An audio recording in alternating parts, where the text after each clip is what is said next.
Hello, the one and only Xylophone here with another ARK Survival Evolved Dossier, and we have the Diplodocus. That's right, another Sauropod is about to be added to the ARK. So, if you take a look at the picture on top, you can see it has a nice spine layer going across its back, and a whip-like tail. These are some of the main features of this guy that make him really interesting. He looks really threatening, and in fact, he's one of the largest sauropods to have existed, at least the longest, although he's not the tallest. However, of course ARK does want to differentiate him from the Brontosaurus quite a bit, so they're actually going to scale him down and make him kinda stupid, if you want to call it that. So we'll get right into that as we go into the dossier, but be prepared for a little bit of differences from the Diplodocus of real life. In the wild, despite being one of the island's larger creatures, Diplodocus insula princeps is among the island's smaller sauropods. Instead of size and intelligence, Diplodocus developed a faster maximum speed and greater endurance. When fully matured, it generally only reaches about 2/3 of the size of the rather enormous Brontosaurus. Okay, so there's the first difference we see. It makes it smaller, but this is a benefit to us. It makes it so we have a sauropod that's also a lot faster than the Brontosaur, because the main weakness of a Brontosaur is how slow they are. And imagining how good these guys' whip tails are going to be at attacking, they should still have a good AoE attack. So it'll be very useful in both PvE and PvP situations. It says here that Diplodocus is another creature whose continued survival on the island confuses me. It's a thick-headed and trusting animal, often to its fatal detriment. It usually doesn't flee from predators until after they've attacked it repeatedly, preferring instead to make numerous fruitless attempts at friendship. For some strange reason, Diplodocus trusts humans so much that it doesn't seem to fight back against them. Ever. So this is a very interesting concept when it comes to these guys. They are friendly as anything.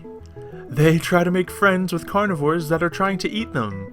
Imagine a T-Rex tearing chunks out of this guy and he's like, "You still want to be my friend though?" And when it comes to humans, it's just insanity. They just, automatically don't think anything bad of humans. Start stabbing it with a pike and it's like, "Hey, that tickles." Until it starts dying, and then it'll probably just be very confused. You can even see in the top right corner of this dossier that it's lacking brain power. So, this is a pretty funny addition to the game, if anything. Just a big old friendly sauropod. May not be as large as the Brontosaur, but I think just the different aspects of it will make it very interesting and kind of funny to joke around about. Now, it says when domesticated, due to the Diplodocus' smaller frame, it cannot support the type of platform saddle that other large creatures can. To make up for this, many tribes instead use it as a 3-seater passenger saddle that allows Diplodocus to carry 2 additional riders. These passengers often use ranged weapons to protect the creature, or attack nearby enemies while on the move.